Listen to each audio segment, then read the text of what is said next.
Good afternoon, everyone. Welcome. Welcome. It's lovely to see you all.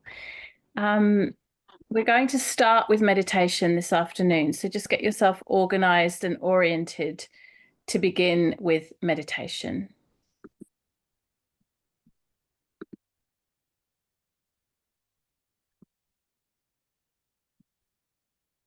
Gently close down your eyes.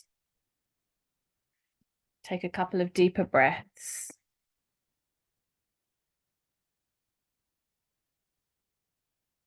Relax your shoulders. Relax your jaw.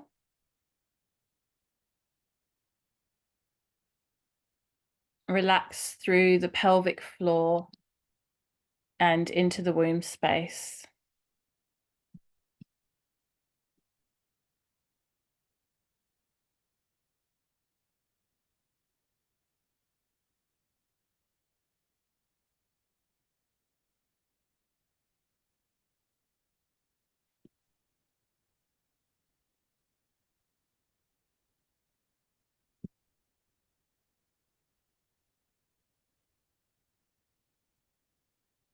Taking a moment to acknowledge the traditional custodians of the land on which we sit,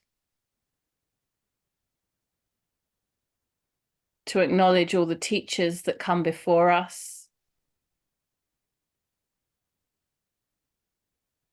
and to acknowledge the wisdom keepers from our own personal culture and ancestry.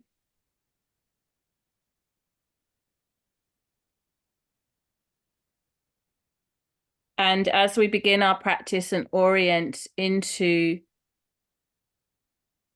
meditation, I'd like to share with you a short reading or poem. This comes from a teacher. Her name is Frances Ward Weller. She's also a writer. The work of the mature person is to carry grief in one hand and gratitude in the other, and to be stretched large by all of them. How much sorrow can I hold? That's how much gratitude I can give. If I only carry grief, I'll bend towards cynicism and despair. If I have only gratitude, I'll become saccharine and I won't develop much compassion for other people's suffering. Grief keeps the heart fluid and soft, which helps to make compassion possible.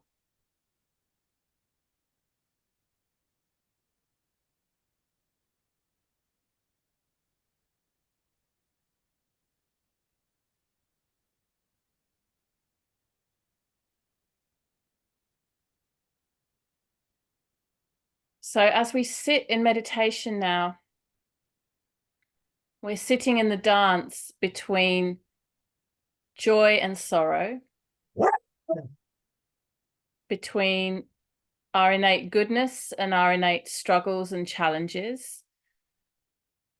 What my teacher, David Life, calls the devil on one shoulder and the angel on the other. And as we grow in our spiritual maturity, but also as we grow in our capacity to truly connect to the divine feminine, meaning the wisdom of the womb,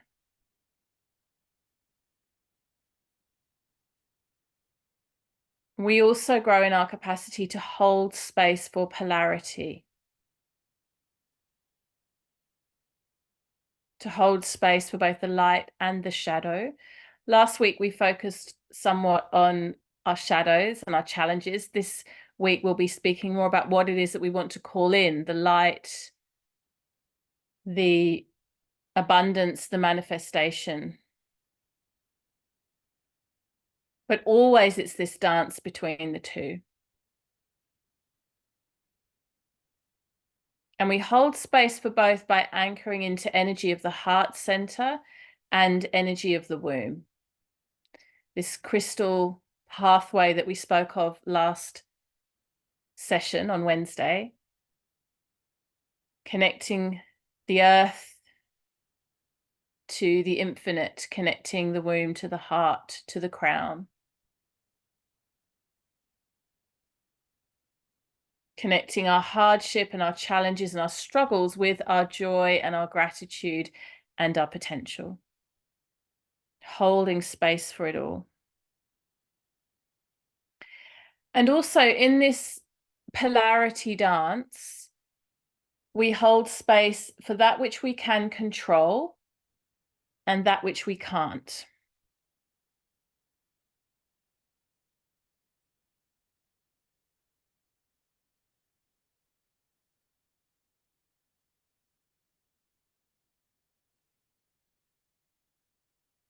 And we feel into the polarity of that dance, the dance of that which is under our power and our control, and that which is in the hands of the divine.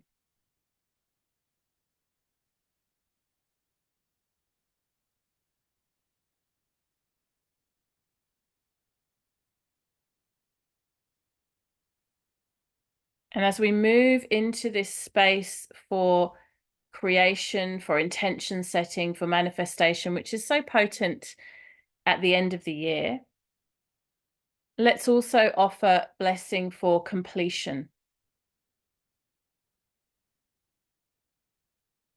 So as you gently open your eyes now, and we're already in that ceremonial ritualistic space, please take your journal or notebook and a pen and paper. And the prompt is, I receive the blessing of completing, and then you fill in whatever it is that comes to mind. And I'd like you to really let this be stream of consciousness so that lots of things come out. I receive the blessing of completing. And now these blessings can be physical. They can be manifest in the world that we share with others. They can be emotional. They can be internal. So it might be something like, I receive the blessing of completing my resentment towards such and such person. Or I receive the blessing of completing a cycle of trauma in my family. Or it might be something very practical, like I receive the blessing of completing this particular course that I have been studying, or this particular program that I've been following. So whatever comes out, just let it pour, let it flow, let it be as many things as you can bring to mind. Blessing of completion.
I receive the blessing of completing.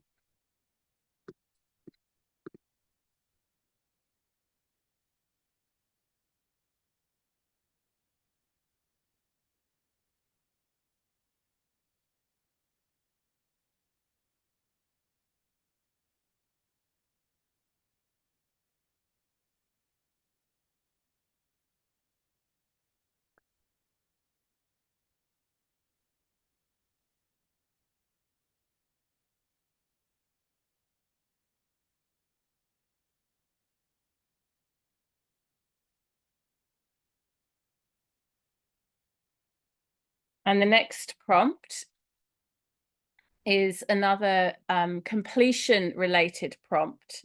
It's a little bit more esoteric, this one. I peel back the layers of who I wasn't when I. So in other words, this is about letting go of parts of ourselves in order to move into other more healed parts of ourselves. And again, it could be quite simple reflections like, I peel back the layers of who I wasn't when I shouted at my children. I peel back the layers of who I wasn't when I I'm trying to think of an example from my own experience. When I avoided having a challenging conversation. So it's really oriented around bringing ourselves back into alignment with who we really are, like who we really are when we're living in deep alignment.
Okay, and now we switch gears a little into the manifestation piece or the calling inward piece.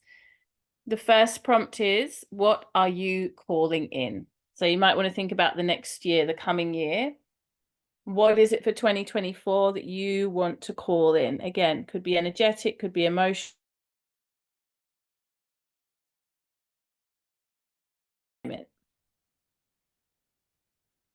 What is it that you're calling in?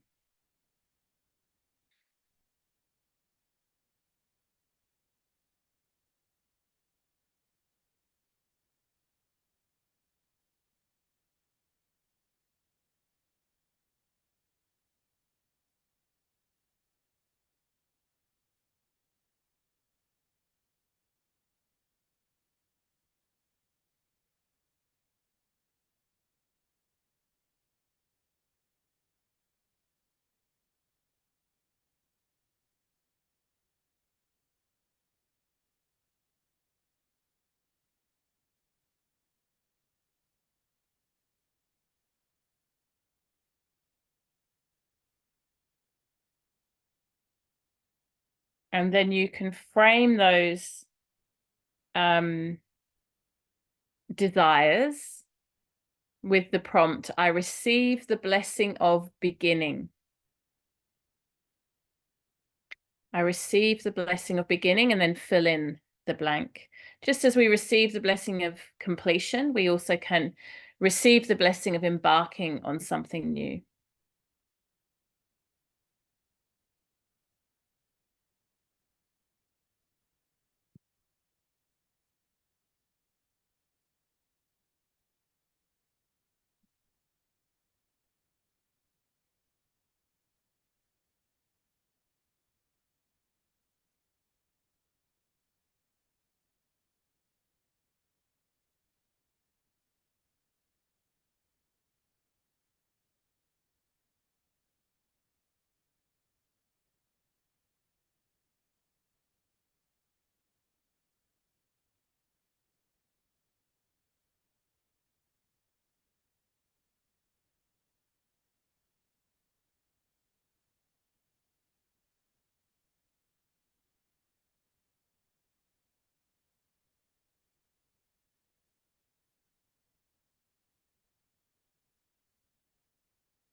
Okay, now just leaving your journals to one side for a moment.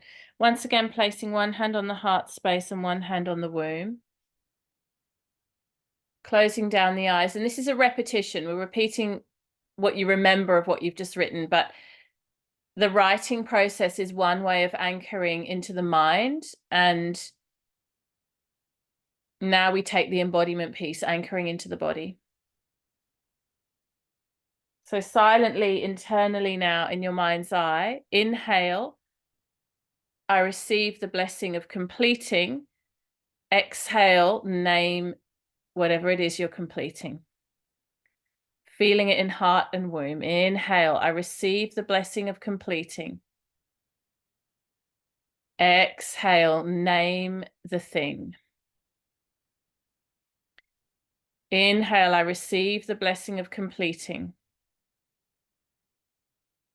Exhale, naming. Keep going. It could be the things on your list, or it might be other things that arise that surprise you. That's okay too. The body holds a different wisdom to the mind. So the mind tends to move through the pen. The body will move through the breath, and you'll find a different wisdom ignited through those two separate processes.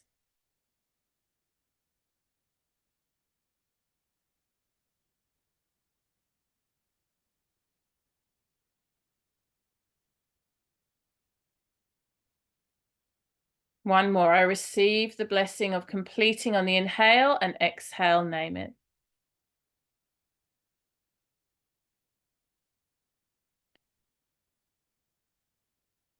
And then take a sacred pause, take a couple of breaths. May it be so. May it be so. May it be so. Inhale, I receive the blessing of beginning. Exhale, name the things. Inhale, I receive the blessing of beginning.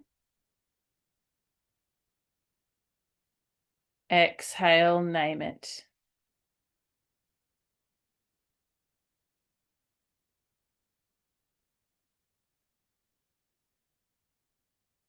Keep going. Silently, internally laying down the template in your own body for this creation phase, for these new endeavors, for these intentions, for new beginnings.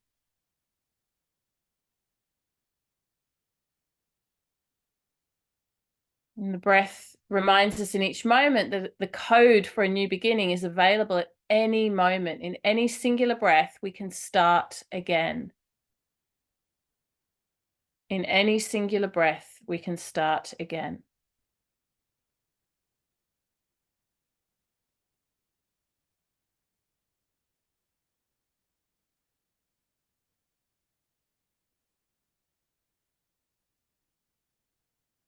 Okay, beautiful.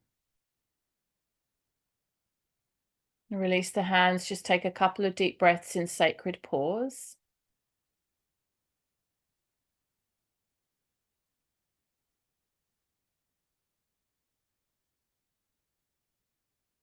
Now, gently opening the eyes.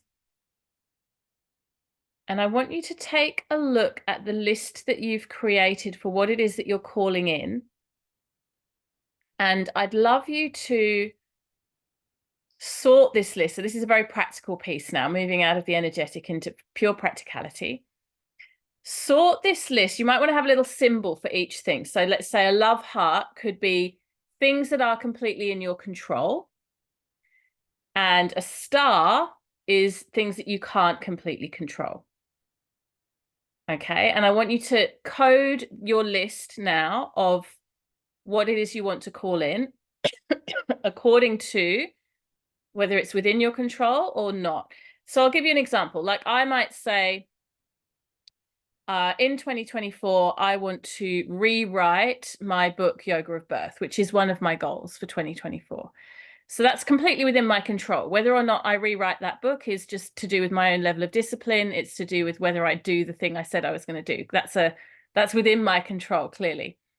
I might also say in 2024, I want to improve my relationship with my mother. Now, that's somewhat within my control, but not completely because it involves another person. So that one's, I'm going to say, not so much in my control. Some of them are a bit gray, but when it comes to relationship, usually it's not all in our control. Or I might say, I want to manifest a certain amount of money in my business. Again, not completely in my control. I can have the intention, but I can't make it happen through sheer will or through effort. So can you make this thing happen through effort alone? Or does it require a little bit of magic, a little bit of another person's engagement, a little bit of stuff outside of your control? Just split your list.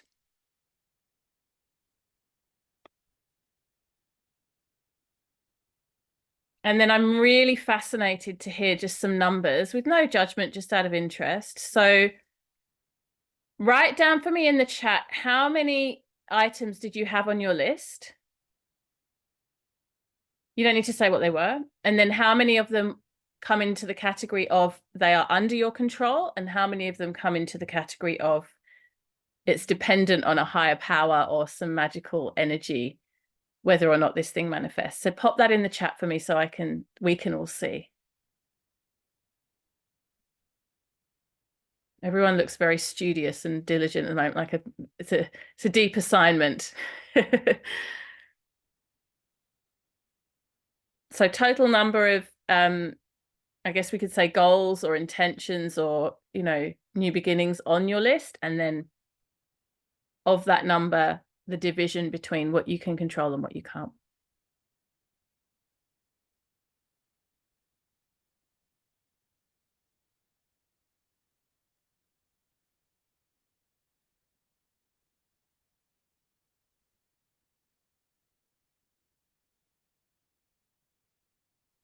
Those of you who've worked with me in the business space, in my Bhakti business programs, know that I love to work with goals that cross both these areas, right? So, for example, in business, you might say, I'm going to build a new website, right? You can totally, that's within your control. It's just whether you do the work or not.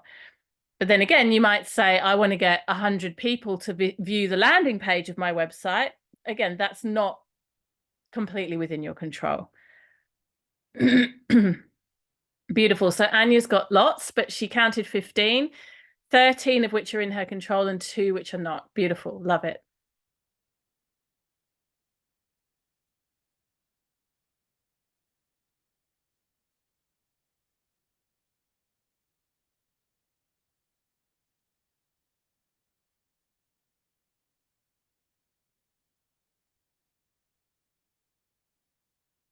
Rachel's 50-50. Awesome.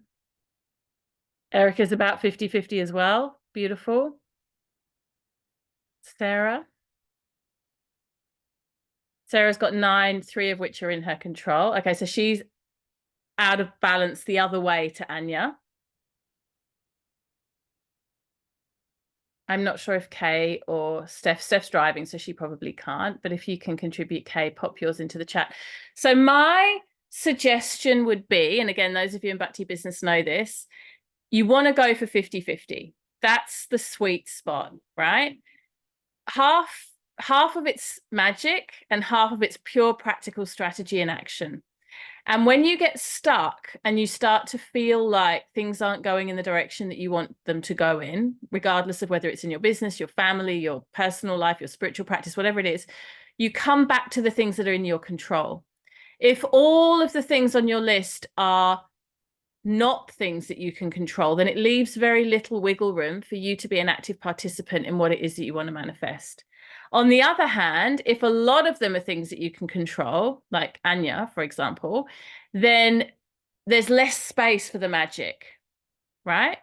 So Erica and Rachel, you stay as you are. That's beautiful. Anya, I'm going to invite you to bring in a little more around the ideas that you can't control. And you've been doing so much work with Victoria Washington and the money manifestation stuff. So I would say for you, I mean, I don't want to put words into your mouth, but this is a beautiful opportunity for you to set some financial goals that maybe feel a little bit beyond your reach, like not a huge, ridiculous stretch, but some financial goals that feel like they would be a stretch. Would be beautiful opportunity and way of doing that. And then Sarah, you're the other way, where you're going to want to bring more into your control and actually set some really concrete goals. And again, just knowing you, some of those could definitely be around your business, about, for example, putting offerings out there. That's the part you can control. How many people sign up for them is the part you can't. So tipping that balance, by a couple of things. Is this making sense to everyone? I know it can seem like a very sort of cerebral and kind of a little bit not magical way of thinking about it. But what I have found in my life and my experience, and this is exactly how I do my own intention setting, is that having that combination of really practical and strategic action, along with the kind of co-creation with source, is the most powerful way. It's the most powerful way because it takes both. It really does take both. And most of us are out of kilter a little bit in one direction or another. Like for me, I have to stretch myself into trusting the universe and trusting the magic, and stepping out of all the things that I can control, and reminding myself that I can stay available to whatever might come up.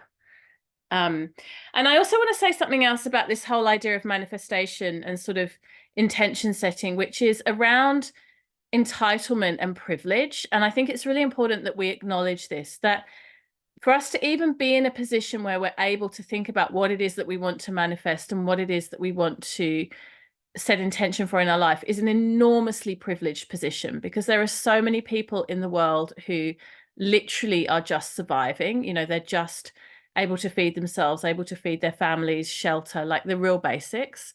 So for us to be able to sit here and dream, and for those dreams to be tangible possibilities, is enormously privileged. And I absolutely acknowledge that. And for me, always part of my intention setting is to be of service and to be in making contribution, so that what I'm manifesting isn't just for me, but it's for my family, it's for my community, it's for you guys, and it's for the greater good as well. So using our positions of privilege and the opportunities that we have in front of us to be of service and to make contribution, I think it's really important that we remember that.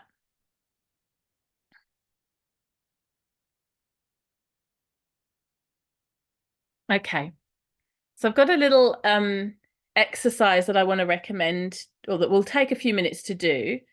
But before we jump into that, I'd love to hear from you briefly around these intentions, around what it is that you're calling in, around where the energy piece fits in, around where the practical piece fits in. So you can tell us some specifics, or you can speak more generally, but it would be really lovely to have each of you share with the group, or those of you who are able to.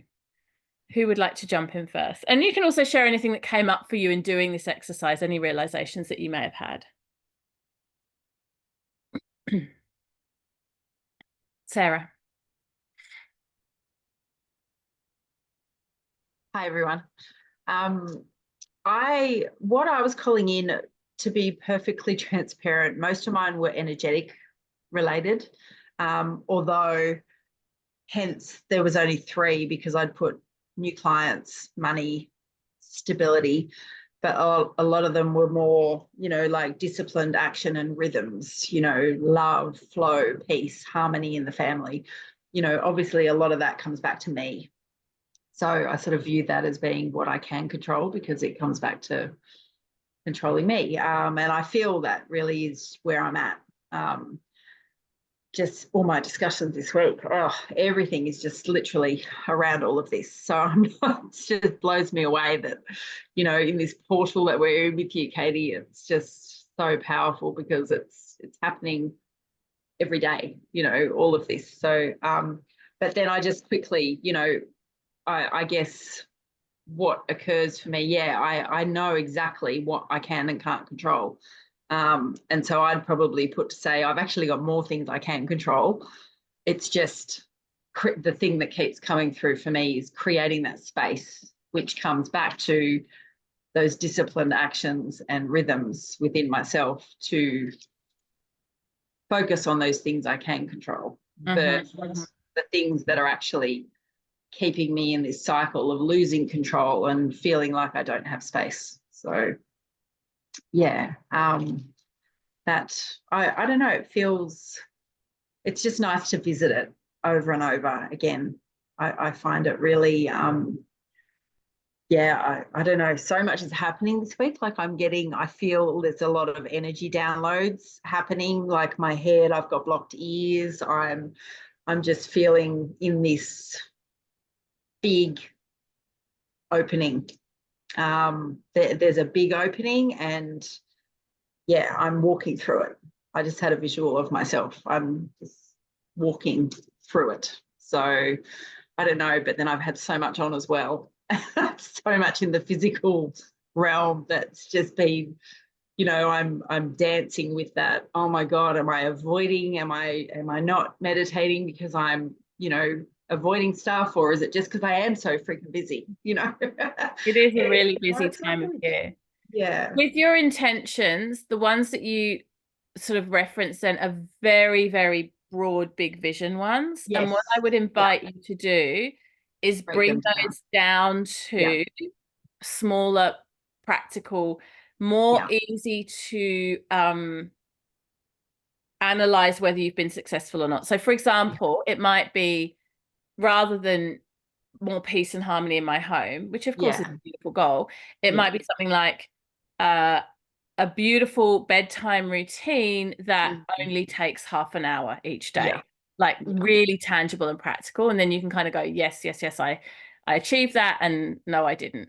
Yes. And then Yeah. another thing I do with family and harmonious home, which might just be specific to the fact I have so many children, not everyone would need to do this, but I actually have a list of intentions for each of my kids as well. So for example, like I can tell you off the top of my head at the moment, one of my children, we're doing a lot of working on writing. So like it's homework and that kind of focus with him. And that's like a big intention of mine to give time and space for that. Yeah. Whereas with another one of my kids, the teenager, it's more about having meaningful conversations and me Mhm. wanting to address a couple of emotional things with him.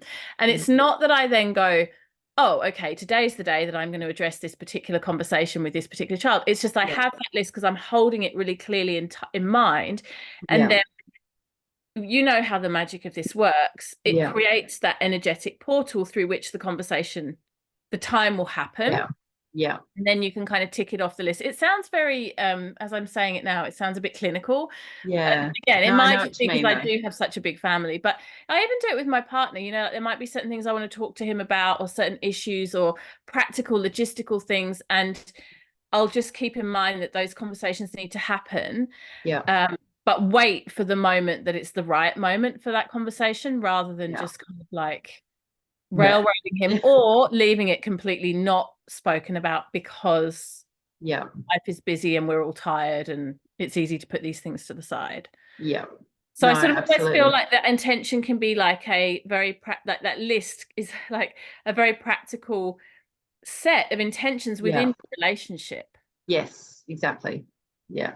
And look, that's exactly, this has been a theme.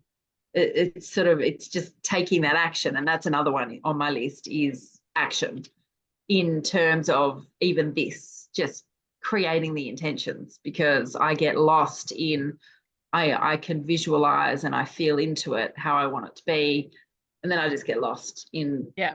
and don't commit to the solid, stable intentions on those small ones like you spoke to. Yeah.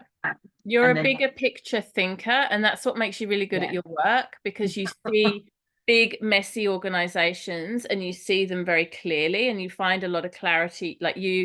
I perceive you as someone that can really create a lot of organization from a big mess. yeah, that's where I go, and that's where But I when it live my comes to life. the like detail, like getting into the Yes. detail, you'd much rather zoom out than Yeah. zoom right And in. I want a me to come and work with me and do me, do Zoom all in that version stuff of you. for me. Yeah. Because, yeah, that you're just hitting the nail on the head. And yeah, I've never had someone actually point that out. But yes, I'm not surprising that that's come through. That's what I do in my family as well. So I maybe am, just choose one or two things, yeah. like literally just start really small so the Mm, overwhelm doesn't set in yeah. and just begin with those I've Very, already very noticed the powerful specific. intention from last week's session or Wednesdays, whenever it was, just a difference already, you know, in catching myself and how I show up. And it's really having an impact already, which is profound in itself. So if I actually write down and get super clear on some daily intentions to support myself around that. Yeah, And typically my daughters are reflecting back to me as well, of you know, course. telling me The trick will be though when you create the list to not have it be a list of 10 things, but just to have it yes, be a list of 2 or 3. yeah, Because that's where it won't feel overwhelming and you'll actually be able to. And then you can add more when you've, this is the cycle of completion and new beginnings. yes, Is rather yeah, than a constant list of 10 things, we've got 1 or 2 things, but there's a sense of yeah, completion and moving through. yes, yeah. No, that feels really good. Thank you. No worries. Thank you. Who's going to jump in next? Erica. For me, I have, so I'll just share a big intention for me and my family next year is in 2024, we want to travel to India. At first, it was just going to be Damien and I, and then I felt pregnant. So, okay, we'll take Bob because we now have a child. And my 2 older girls are like, well, we'd like to come as well. I'm like, okay, cool. So we're going to make, be a big, lovely family trip. Damien will go off and he will trek base camp and it'll just be the girls and Bub. So that's kind of in my control. I'm good with money. I'm good with saving. That's all good. But one thing that's really doing my head in, and I know it will work, the universe will sort it for me, is we have a cavoodle dog that is like my son. And I haven't like traveled anywhere since we bought him in 2019. Everyone else goes on their holidays. Damien goes on his holidays. The girls go on holidays, but I just have not left this dog. So I'm going to fly my mother up from Queensland to stay in our house in remote Northern Territory with the cavoodle while we go to India. The problem with that is I know my mother is desperately wanting to come to India with us. And I'm going to have to say, Mum, please, can you please do this for me? Like, have my fur baby so I can enjoy my babies. And anyway, so half of it's in my control, the money and getting us all there, but the other half is sort of feeling this,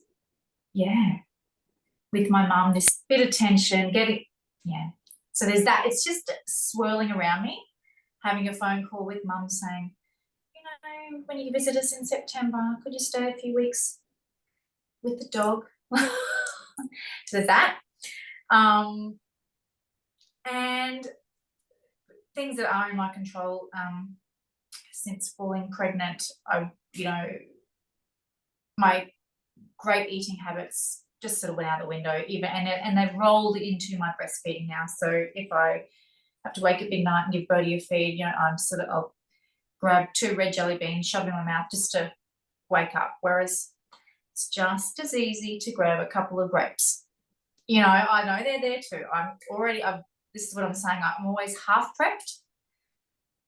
So I've got to be a little bit more disciplined in that. And that in itself will help me sleep better, not having red jelly beans under my belt.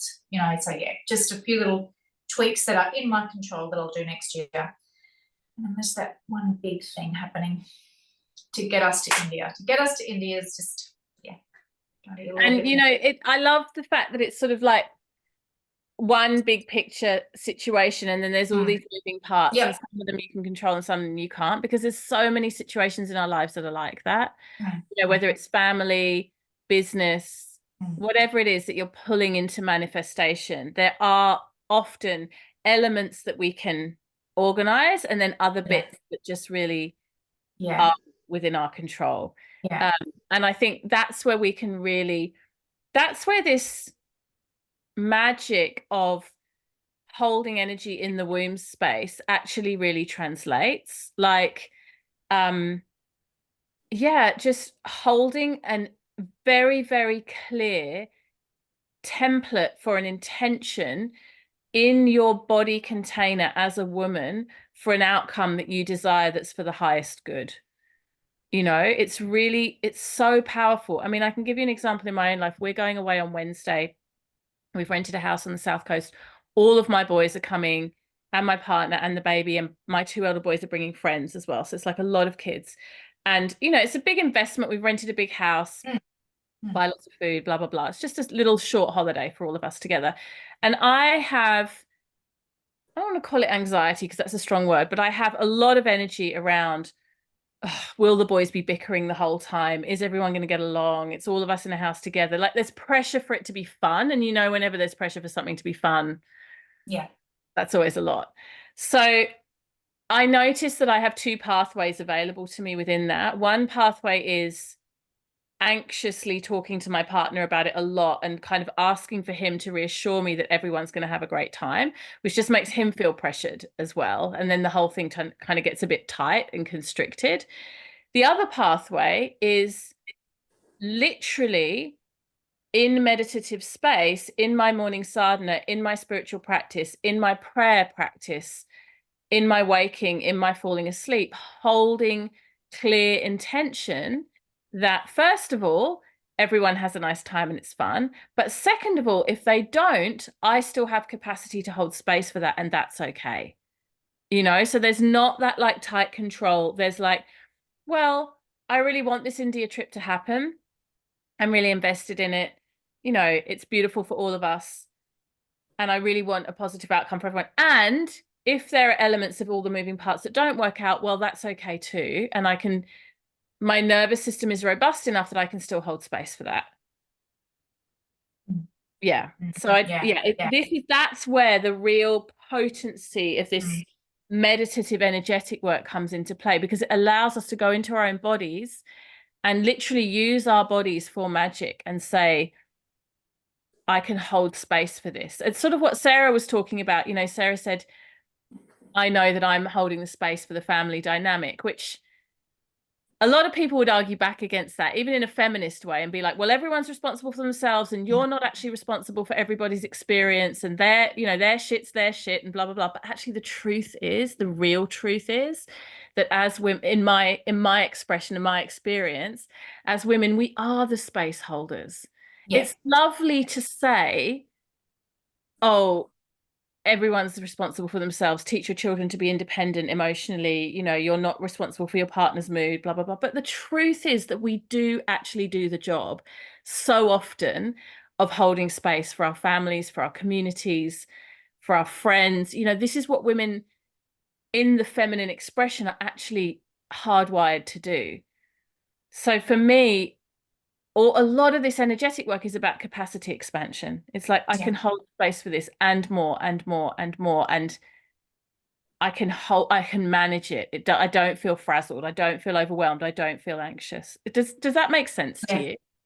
And I already feel within, like, it's like I already know we're going to India. I feel it already. I vision it, you know, that it's nearly like, I already embody that we'll be in India. It's just, I just need to allow a little more of the universe to pull the other bits together regarding the dog or my mum or whoever else will house sit, you know, that kind of.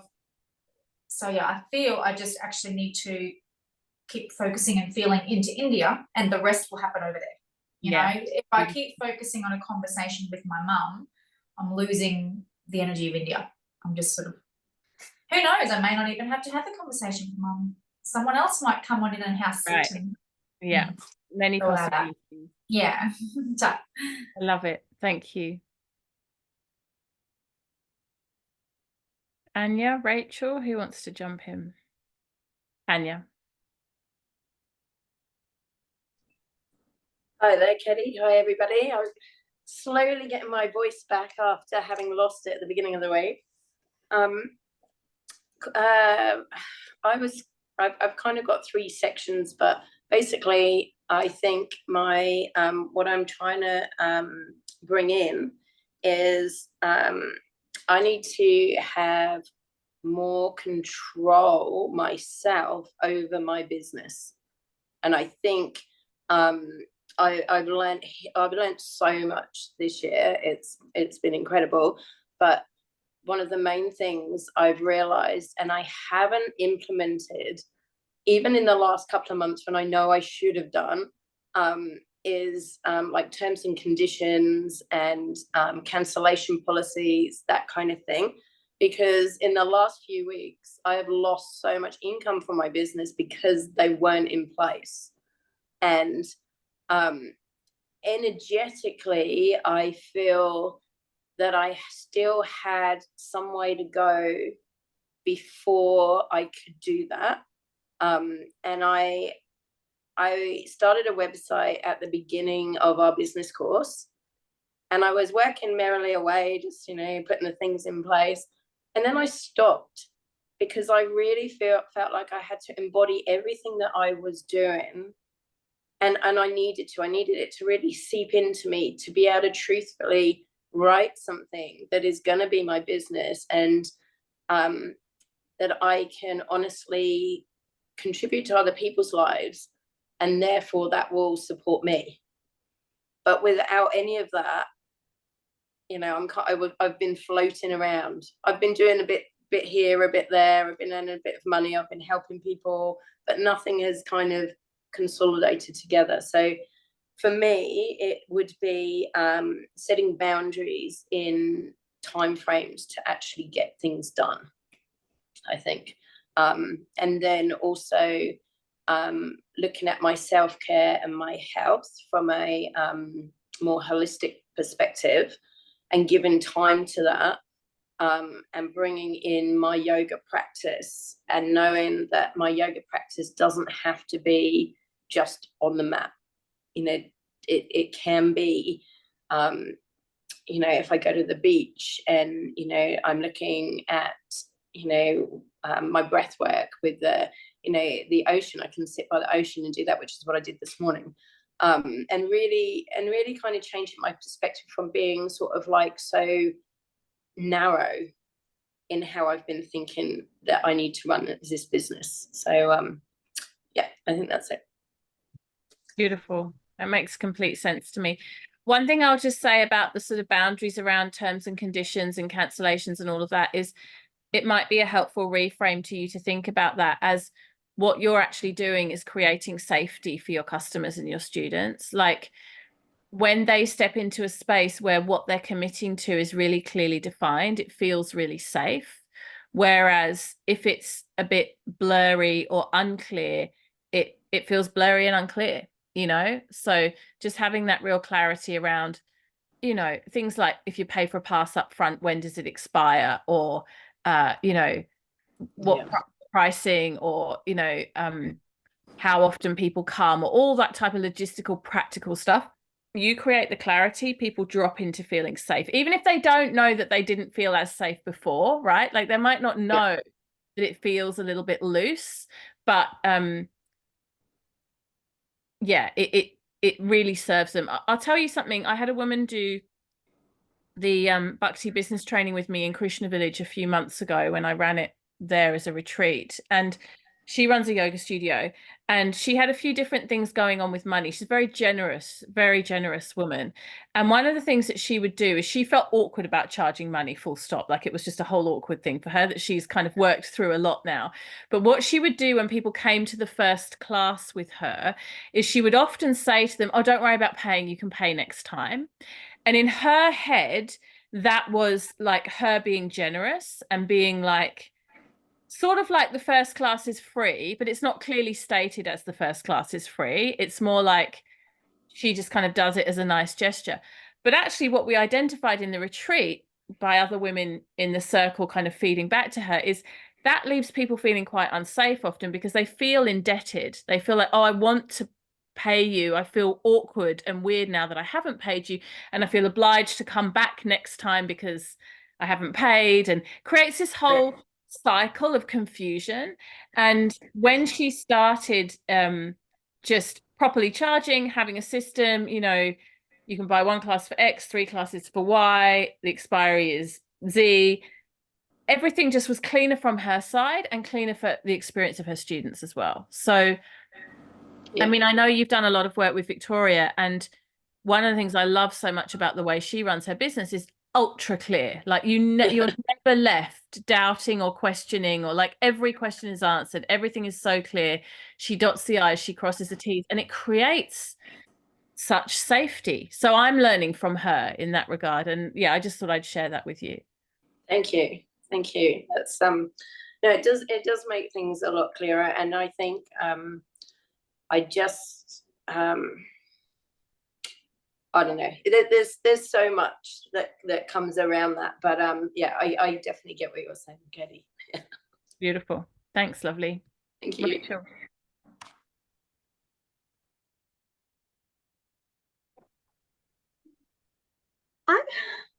I notice how much resistance I have to actually setting intentions. Even over the past week, it's sort of coming towards the end of the year, and with that in mind, I'm usually sort of thinking about what my intentions are for the next year. But at the moment, all I keep coming back to is the intentions seem to be coming from my head, and I want to be more embodied. So it's like, I don't know. I want to get more out of my head and into my body. And I think that's sort of where I want to be coming from. And other than, I want to be of service. I want to be able to contribute to mothers with my business, but in life. So I don't actually, it was, I don't know whether I've sort of almost collapsed into my feminine, whether there's, I don't have that, because we need both, obviously. I don't know whether it's like I'm resisting sort of setting any sort of. My intuition, Rachel, is actually it's just a sacred pause moment. Yeah. And it came through very strongly for me when we were doing the meditation at the beginning, and I used the phrase sacred pause in that there is also, we go from letting go of that which was to calling in that which we desire to manifest. But there's also times in our lives where it's very potent to sit in the space of the sacred pause. And that's not a collapsing into yourself at all. And that's not at all the energy I get around, because actually I see in you a lot of passion, a lot of drive, a lot of energy. It's not like you're not soupy, but that sacred pause moment, I feel something similar. It's funny, one of my best friends, she always says New Year is not the time for setting intentions. Chinese New Year is the time for intentions, because January in Australia is just such a write-off. So you start with all these intentions, especially those of us who have children, and we're just in this weird place for January of juggling school holidays and everything's out of its routine, and you never really get traction. So she always says, no, Chinese New Year is where it's at. That's when we really, which is towards the end of January, early February.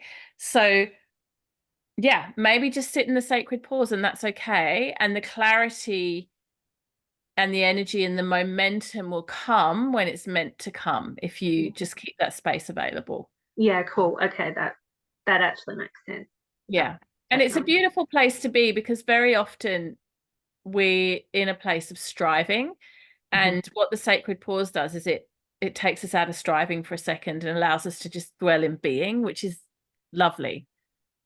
Yeah, and there's an element of, I know that in terms of, the business that I'm trying to create, that I should be creating content, and I should be being a bit more consistent at the moment, but it just feels so inauthentic. So it's just like I'm sort of waiting for something to really, speak through me, or, something that I feel like I really need to share, rather than just doing it because I think I should be. Yeah. So actually what you're describing is being in an energy of receptivity, so you can become a channel for whatever's meant to move through, versus being in an energy of projection. So the manifestation is often projection, because it's like, I want this thing and I want to pull it out into the world, whereas what you actually are energetically, what will be of most service is that receptive, because that's when the downloads I have no doubt, that you will get the clearest transmission of how your work is meant to go out into the world when the timing is right, and it will feel so ready. It's just not, it hasn't gestated yet. It's still, yeah. Thank you. Have you read Elizabeth Gilbert's book Big Magic? I haven't, but I actually think I have that book. Okay, I read think that. Okay. That's going to be such good medicine for you right now. That book is written for you in this moment, I think. It's a great book. Okay. Yeah. Okay, thank you for sharing. I wanted to share with you another poem. This is Mary Oliver. I know that many of you will know Mary Oliver. This is a beautiful poem, just in the spirit of the conversations that we're having. It's called I Worried. I worried a lot. Will the garden grow? Will the rivers flow in the right direction? Will the earth turn as it was taught? And if not, how shall I correct it? I love that. Like, she's so, Mary Oliver, if you don't know Mary Oliver's poetry, I definitely invite you to explore it. She's just a master poet.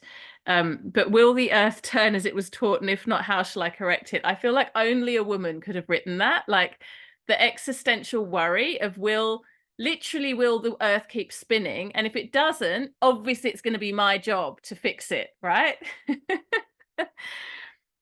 Was I right? Was I wrong? Will I be forgiven? Can I do better? Will I ever be able to sing? Even the sparrows can do it well, and I am hopeless. Is my eyesight fading, or am I just imagining it? Am I going to get rheumatism, lockjaw, or dementia? Finally, I saw that worrying had come to nothing. I gave it up. I took my old body and I went out into the morning and I sang.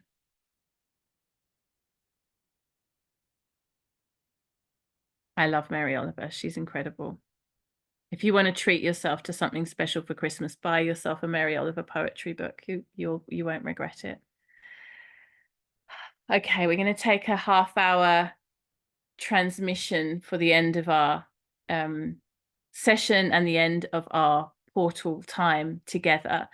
There is one exercise which we didn't do that I don't want to rush, so I'll invite you to do it in your own time, which is to write a letter to yourself, imagining that you are 1 year into the future. So imagining that it's the end of 2024.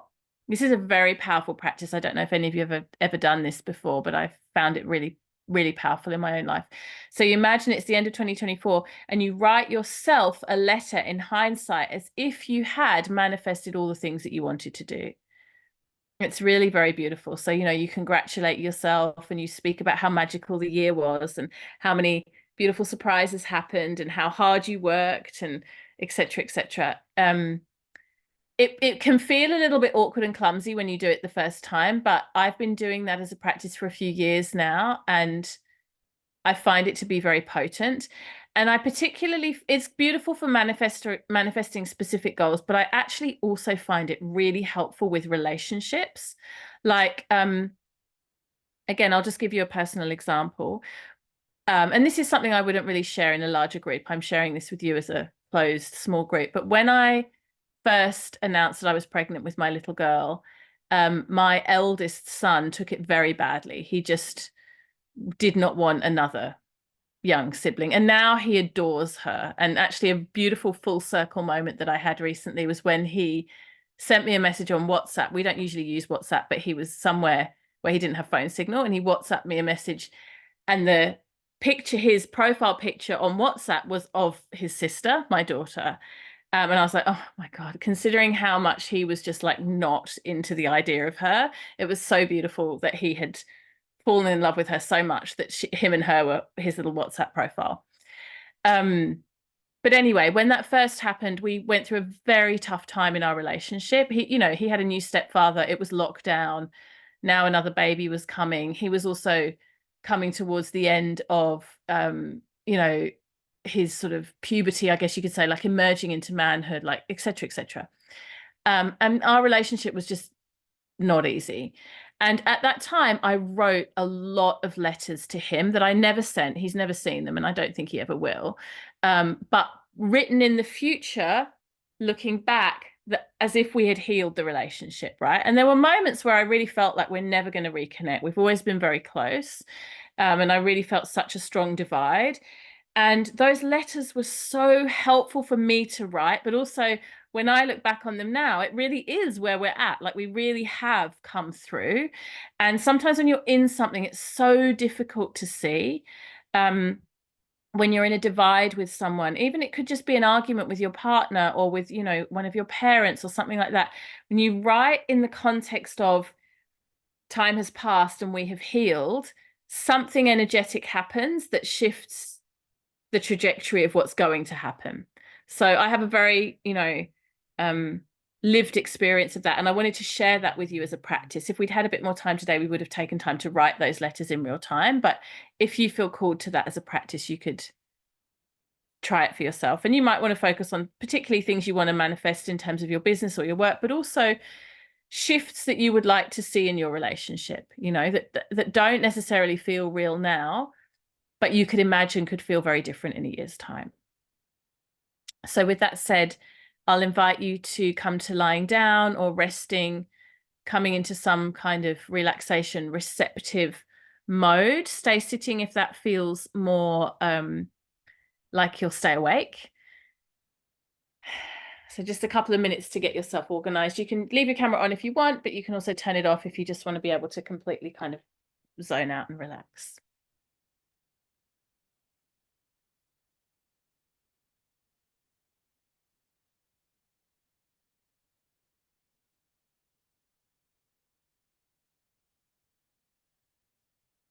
And I just want to share one thing with you before we go into the healing. This is one more reading, one more little kind of poem that I had to share with you for today, which actually relates very much to that idea I was just talking about of writing a letter to your future self.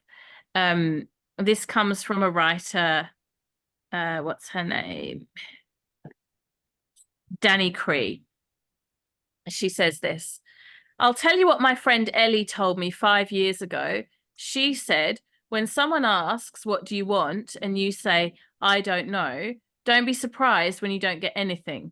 Be specific.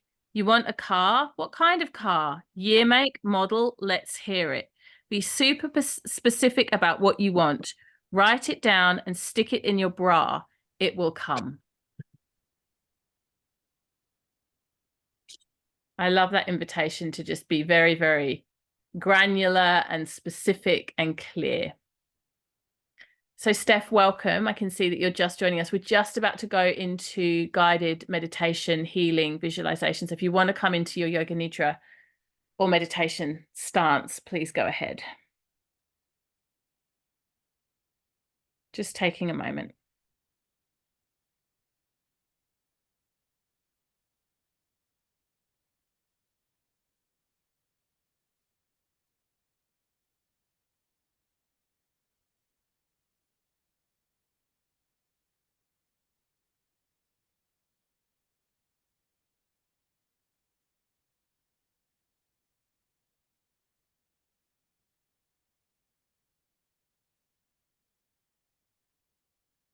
And begin by taking a few deep breaths and feeling your connection to earth.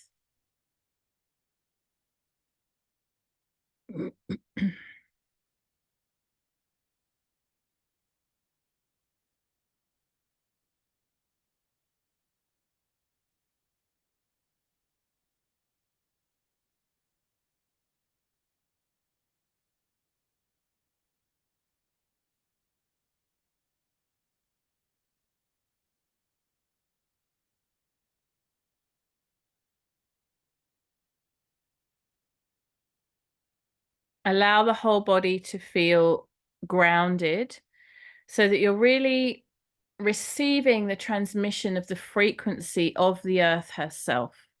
Like literally, like in the same way that after you've had a really long day and you're feeling a little bit weary and you get into bed and it just feels so relaxing and release, you know, that moment of release and just relaxation. In the same way, just connecting to the earth like that, like she is supporting you. She is the container into which you can just drop.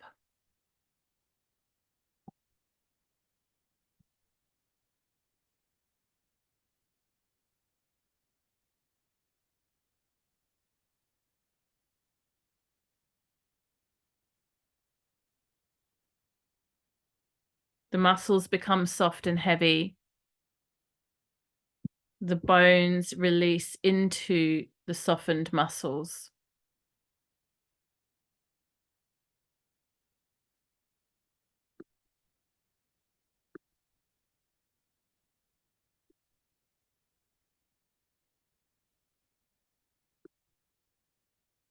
And then scanning your awareness through your body, I want you to visualize your body in energetic terms. So as if you could see your form, your body, in the mode of colors, of lines, of shapes. There may be some areas that have a certain color vibration. There may be some connection points. You know, we've worked between womb and heart as a line, literally as a meridian in the body, but you may feel others that feel alive to you right now, connections between 2 points, almost like geometric designs. You may also see images of the rose, the heart, a flower, a star, a light. Map out now the template of your physical body as it appears to you energetically. And if that sounds a little bit esoteric and kind of out there, just keep an open mind. Just see what might come alive as you keep an open mind to that possibility.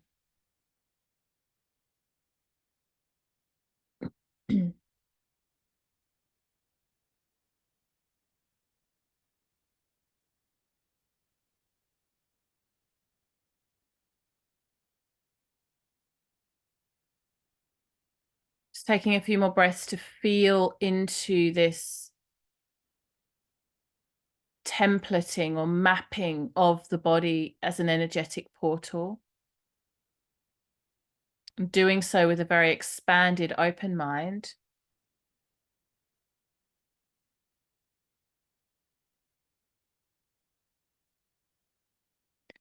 And from here, I invite you to tune into any areas where wellness is not 100%, where there might be some stagnation, or what in Ayurveda we would call ama, some toxicity, where there might be some congestion. It could be in any one of the body systems, could be in your digestive system, could be in your heart, could be in your reproductive, could be womb.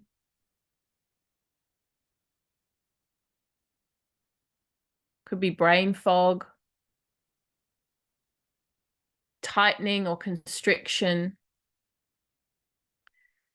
sludge, resistance, darkness, heaviness, anything that feels icky or yucky. Just tune into those places now.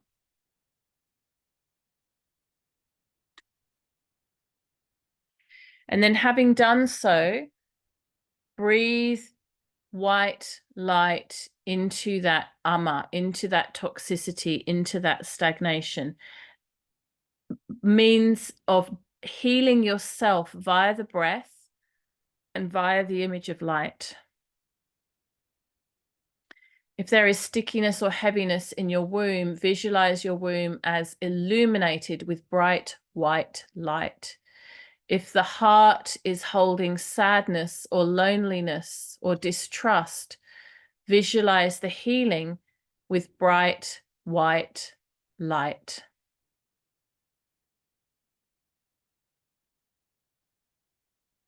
If there has been sexual trauma or violation that you feel held in your body, by means of breathing, by means of sending white light, enter into this healing vortex now and heal yourself. Your body is naturally regenerative. Your body wants to heal itself. Let that happen now. In fact, it's not even let that happen now. Be an active participant in that now. Direct that healing now. And as you do this, know that you are creating templates for wellness in your body. Through your breath, through your visualization, through your inner knowing, through self-trust, you are creating templates for wellness in your body right now in this moment.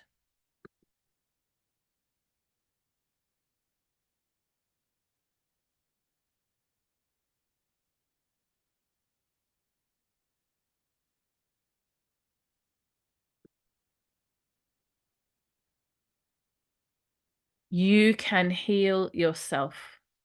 You can rewire, you can reimagine, remap these templates within your own physical form and within your own emotional and energetic body.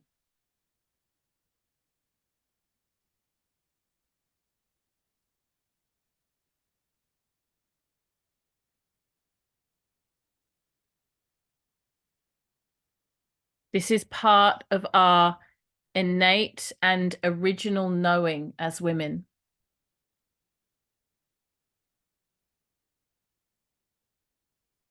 It's self-originating, meaning it doesn't require external validation or support or education.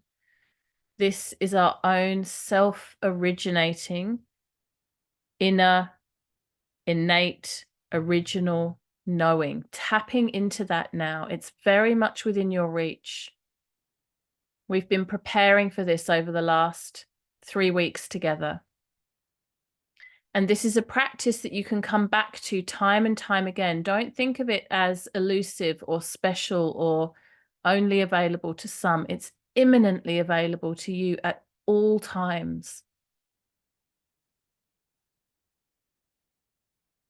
Using the breath, visualizing light, releasing toxicity, laying down new templates for self-healing, utilizing your innate original knowing.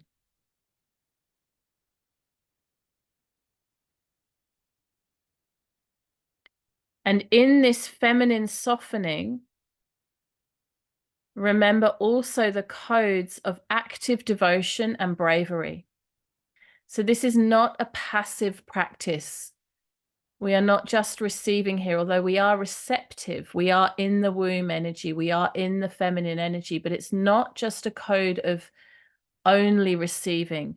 It's also active devotion to our wellness, active devotion to our families, active devotion to our communities and our work. And it's brave. It takes courage.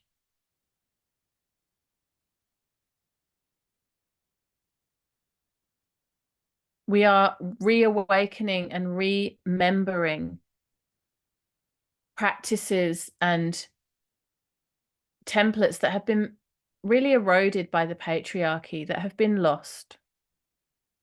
And we're doing the pioneering work of bringing them back.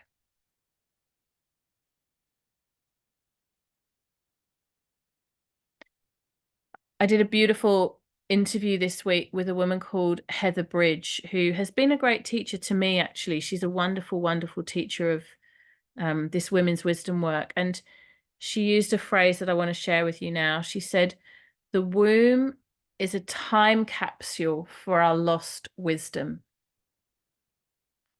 The womb is a time capsule for our lost wisdom. Just pause and hold space for that idea right now.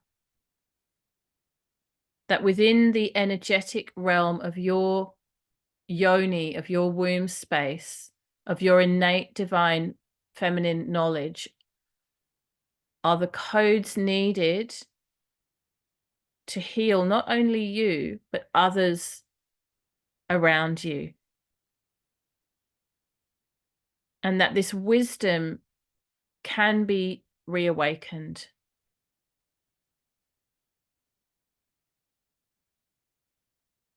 We sit in this rose lineage. The teachings of the rose are seen in almost every religious and philosophical and spiritual denominations. Somewhere you will find the symbolism of the rose. It goes back to ancient Egypt, the Renaissance, India, many other Asian countries. The symbol of the rose as encoding the divine feminine teachings is prolific throughout time and history. And this rose energy is the time capsule held within the womb, containing lost wisdom that we can reawaken, we can bring back into being.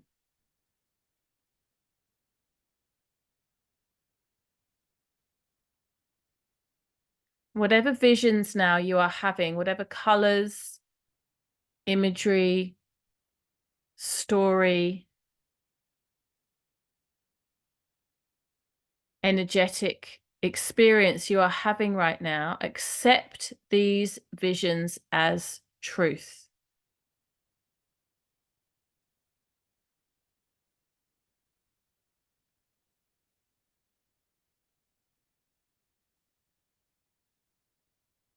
Feed your imagination as a pathway to trusting yourself in this moment.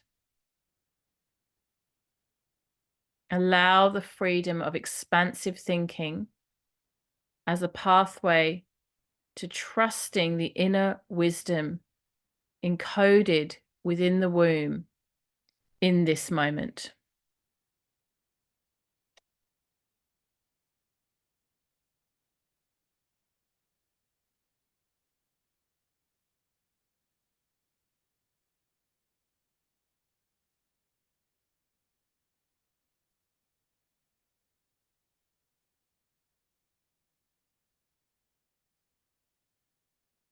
Sitting silently in this space of inner exploration, inner investigation for just a few minutes in your own silent and quiet space.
If your mind has wandered off, bringing it back. Coming back into the womb space, coming back to your breath, coming back to the mapping of the transmission of templates of wellness in your physical body.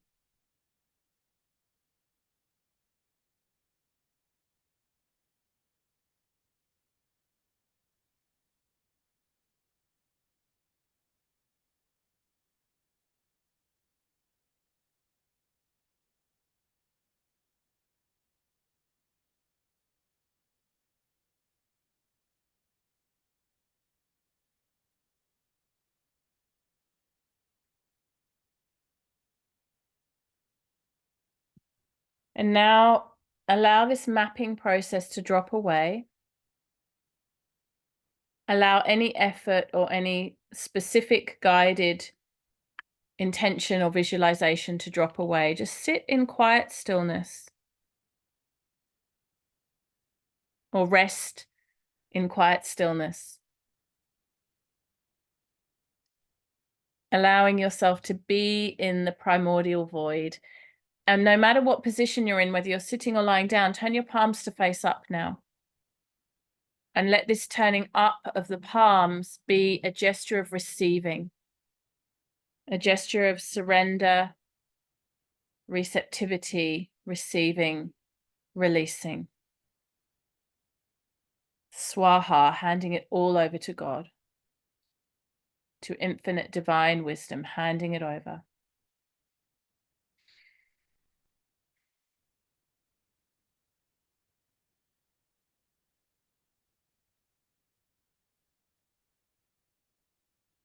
Bring your awareness to the point between your eyebrows, the third eye point, the seat of the soul, the screen of the imagination. And ask Source now, is there a last message, a last image, a last transmission that needs to come through? And in this receptivity, allow that transmission, if it's meant for you in this moment, to download through the third eye. It might just manifest in the form of a feeling or a sensation.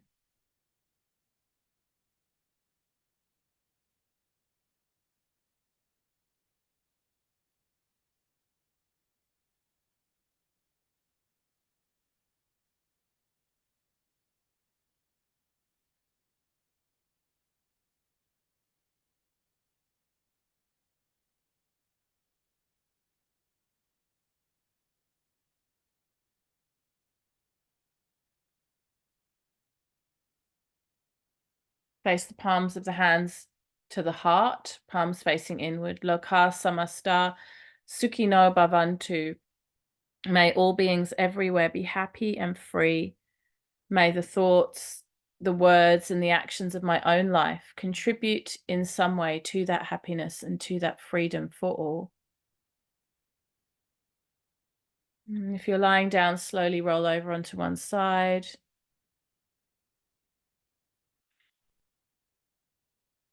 Gently bring yourself up to sitting.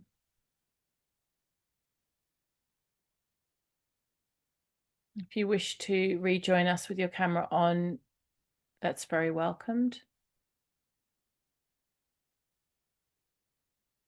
Thank you for sharing this beautiful sacred space for me over the last few weeks. It's been my absolute honor to hold this space with you and for you. I've really enjoyed it. It's been a very precious time that we've held together. And this type of work is a little bit different to the work I have done previously, and I feel that there will be more of it in the future. So I feel very honored that you guys have joined me for kind of what feels like the seeds or the beginnings of a different thread that will be coming through in my work in the coming months and years. So thank you for joining me for that. I'm really, really wishing you all a wonderful holiday season and a very happy and blessed new year, and knowing that we will definitely all meet again at some point in the future and spend more sacred time together. I also really want to invite you, whether you're here with me live right now or watching the recording, to revisit these teachings.